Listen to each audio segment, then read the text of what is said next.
Assalamualaikum warahmatullahi wabarakatuh, teman-teman petambak, khususnya petambak tradisional. Ya, kita tentunya sudah sama-sama tahu, pasca hujan atau setelah hujan, kondisi air di tambak pastinya akan mengalami perubahan warna. Nah, kebetulan di tempat saya ini wilayahnya asin, ya. Airnya asin, dan begitu diguyur hujan yang biasanya tadi agak kebiruan ya. Nah, sekarang dia jadi kekuning-kuningan seperti ini tuh. Nah, setelah hujan tentunya air di permukaan itu kita buang. Ini juga ilmu dari para senior-senior yang sudah lama melintang di dunia pertambakan. Ya, sebutlah yang senior untuk level generasi muda itu adalah dari channel Lopez Hasan. Nah, ini. Jadi teman-teman petambak yang menyaksikan video ini, kalau misalnya mau dapat ilmu seputar dunia pertambakan, khususnya tambak tradisional, bisa nonton di channel YouTube-nya Lopez Hasan. Di sana banyak sekali ilmu yang bermanfaat. Jadi melalui video ini saya hanya share kepada teman-teman petambak, ya, baik itu yang ada di tambak pengelola tambak intensif maupun yang tradisional. Jadi kalau misalnya petambak tradisional, ya sudah tahu lah ya kondisi airnya seperti apa pasca hujan, karena tanggulnya tuh ya seperti ini kondisinya. Jadi kita di sini tidak pakai mulsa, tidak pakai plastik. Nah, karena bisa dibayangkan ya teman-teman petambak yang ada di luaran sana yang mengelola tambak intensif, kalau misalnya tambak seluas ini mau dipakaikan mulsa, ya entah berapa banyak biaya yang harus kita keluarkan. Sementara kita mengelola tambak tradisional ini, ya biayanya lumayan ya. Bikin tanggulnya aja sudah berapa tuh. Terus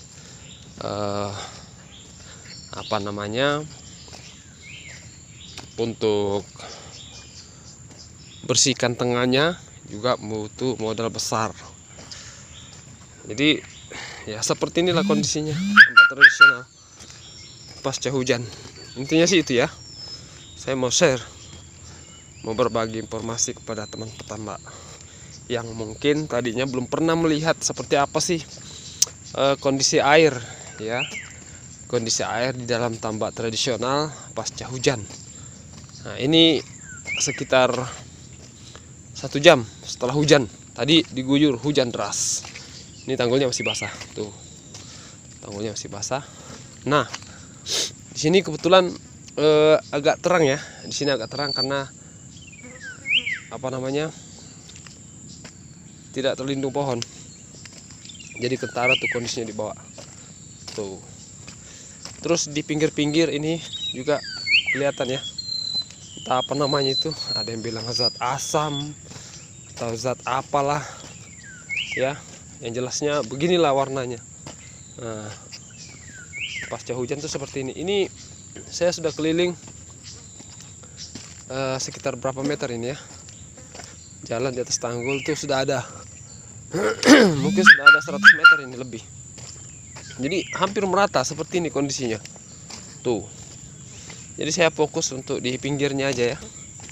Nah, tuh kondisinya seperti itu. Nah, kalau misalnya teman-teman ada saran ya sifatnya yang saya lebih cenderung yang agak efisien ya. Perlakuannya efisien tuh kira-kira seperti apa?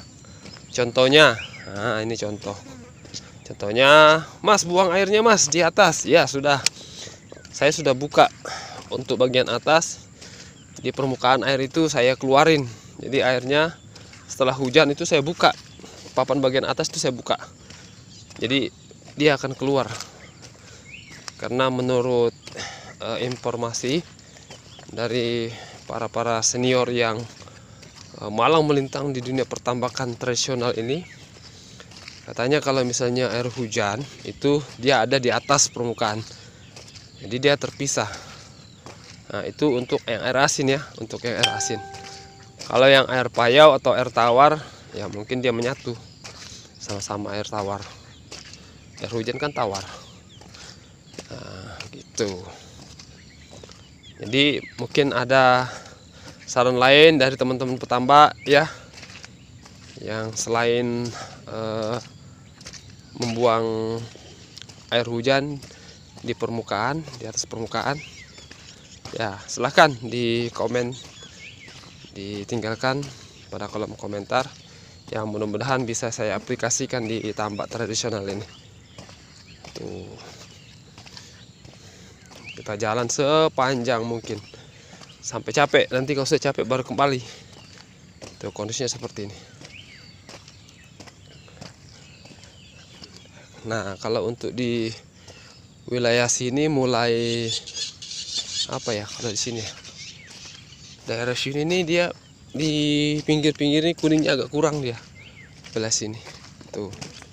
Nah, ini beda tadi yang sebelum-sebelumnya. Yang sebelum-sebelumnya tuh dia lebih apa ya, yang kalau menurut saya ya, orang yang awam dengan ilmu perikanan ini, saya bilang aja lumut ya, lumut. Nah, di sini dia lebih apa ya, lebih netral kalau di sini ya. Tuh. Nah, ini ada nipa, ini pohon nipa udah ditebangin supaya jangan ditempati buaya tidur di situ. Nah, kita khawatir juga kalau misalnya ada nipa tebal di pinggir tanggul, terus tiba-tiba pada saat kita keliling, nah tiba-tiba di situ ada, ya tiba-tiba sih, ya biasa juga tiba-tiba kan. Nah, makanya ditebangin.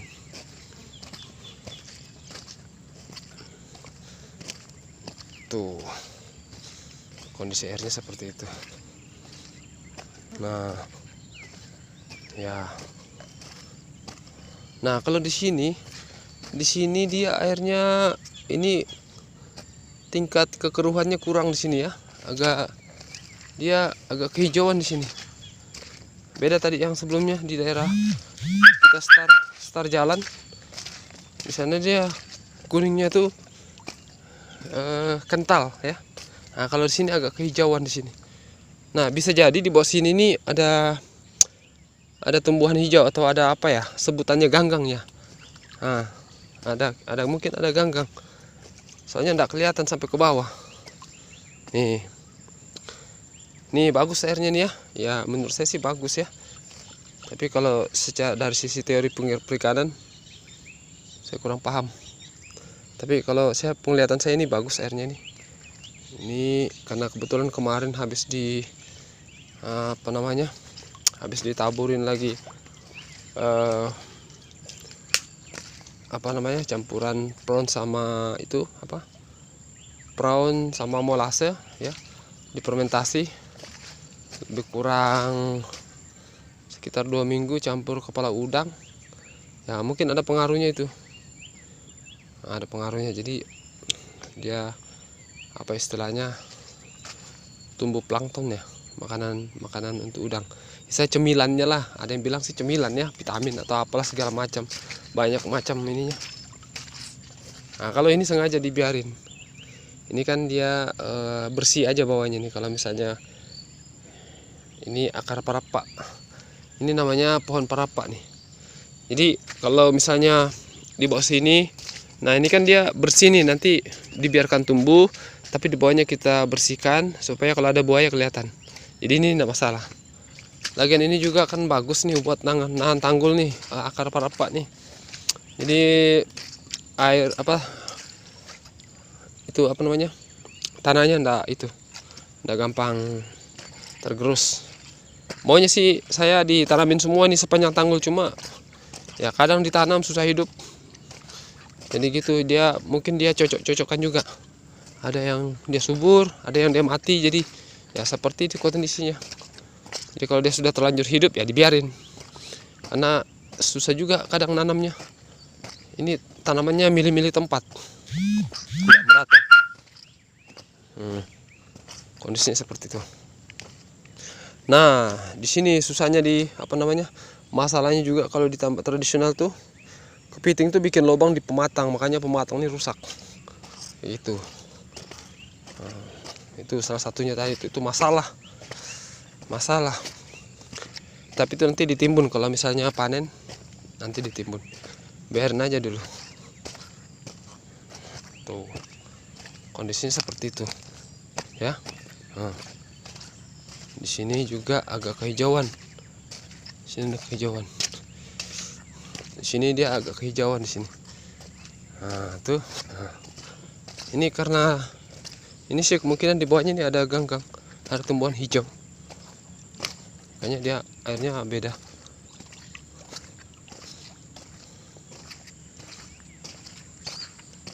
Tuh, kita keliling.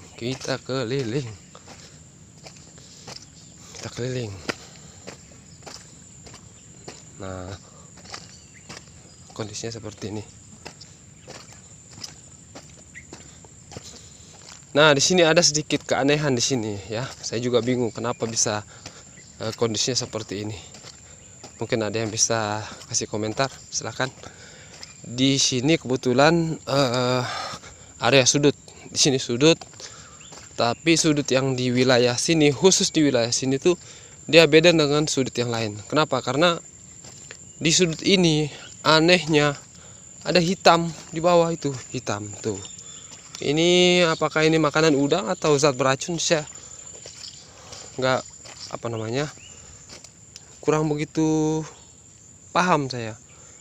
Sebenarnya ini apa? Karena malam kalau misalnya saya keliling di sini tuh ada udang, di sini ada udang bertengger.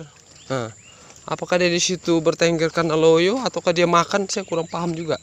Ya silakan teman-teman, nanti kalau ada yang lebih paham silakan komentar di video ini ya. Mudah-mudahan bisa bermanfaat buat saya. Hanya di wilayah yang tadi itu sekitar berapa meter itu ya? 15. Ya mungkin sekitar 40-an meter lah di situ. Cuma di situ aja. Sudut lainnya itu enggak ada yang sudut lain itu enggak ada. Enggak ada yang seperti itu. Yang ada lumpur hitam di pinggir itu cuma di wilayah itu aja. Jadi ini sudutnya ini ada 4 sudut. Nah, hanya sudut itu aja yang kondisinya beda dengan sudut yang lain. Nah, ini warnanya. Di sini dia agak beda lagi warna air di sini nih. Di sini dia agak kesusuan gitu, warna susu. Nah, ada putih-putihnya. Nah, ini beda lagi nih. Setelah tadi kita lewat yang ada lumpur hitamnya, ini agak kesusuan. Warnanya warna susu gitu. Nah, kan? Tuh. Jadi begini teman-teman. Kalau di tambak tradisional tuh. Nah, jadi sebenarnya enggak semua sih begini. Mungkin di tempat lain beda ya, saya kurang tahu soalnya ya namanya tambak kan kondisi tanahnya beda-beda. Ada yang kuning, ada yang hitam, ada yang macam-macam lah. Kalau untuk di tempat saya ini kebetulan ya seperti ini warnanya. Nah, tuh. Ini agak kesusuan dia. Beda lagi warnanya. Ya kan? Tuh. Ini kalau kondisi pagi begini ya susah kita lihat udang. Jarang. Kecuali udangnya stres katanya. Kalau dia stres tuh dia biasa bertengger tuh. Dan di tambak ini juga biasa kejadian seperti itu. Udangnya berenang pelan ya di pinggir. Terus kalau ditangkap dia dia ndak lari dia. Udangnya ndak lari. Biasanya kan kalau malam ada udang bertengger di pinggir, itu kalau kita tangkap dia loncat. Nah, kalau yang pagi itu kadang tapi jarang sih ya. Tapi ya pernah kejadian beberapa kali di sini udangnya pernah di pinggir setelah hujan seperti ini. Nah, begitu ditangkap ya langsung masuk panci. Soalnya loyo kan. Nah, mau dilepas sayang juga nanti mati di bawah. Katanya kalau udang mati di bawah itu ini nanti bisa jadi penyakit buat teman-temannya. Kalau dia mati, jadi temannya mati, temannya makan, temannya ikut mati. Jadi teman makan teman namanya. Wah, ini bahaya. Teman makan teman, temannya mati dimakan sama temannya, temannya juga ikut mati. Nah, gitu. Nah, sekarang kita sudah sampai di pintu. Jadi tambak ini tidak begitu luas ya. Kita keliling sekitar 16 menit aja. 16 menit, tapi jalannya tadi lumayan agak cepat ya, dipercepat. Nah, ini pintunya. Kita sudah sampai di pintu, jadi seperti yang saya bilang tadi. Tuh. Airnya di atas dibuang. Itu yang di atasnya aja. Jadi airnya keluar, mudah-mudahan udangnya tidak keluar.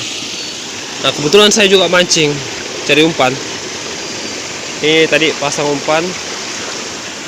Dapat atau enggak ya?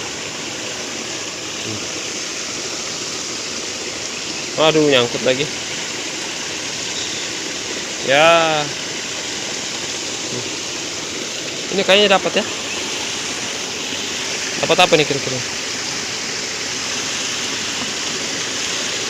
Apa nih? Dapat apa nih? Dapat kayu. Kirain dapat ikan.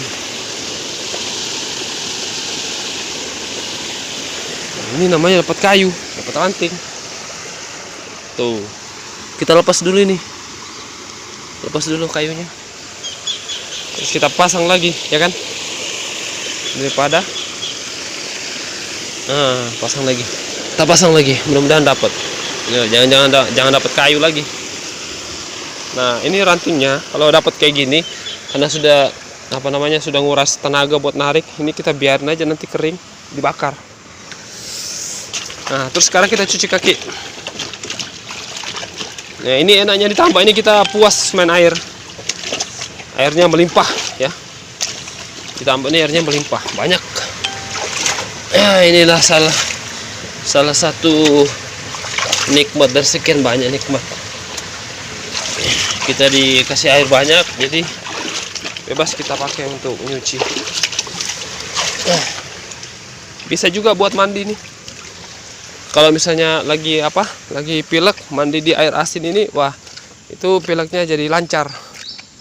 Tadinya tersumbat-sumbat, wah, itu buang ingusnya lancar. Itulah kelebihannya, salah satu kelebihan dari air asin kalau kita mandi di air asin. Tapi jangan lupa kalau misalnya sudah mandi di air asin, ada air tawar, ya bilas supaya badannya enggak lengket-lengket.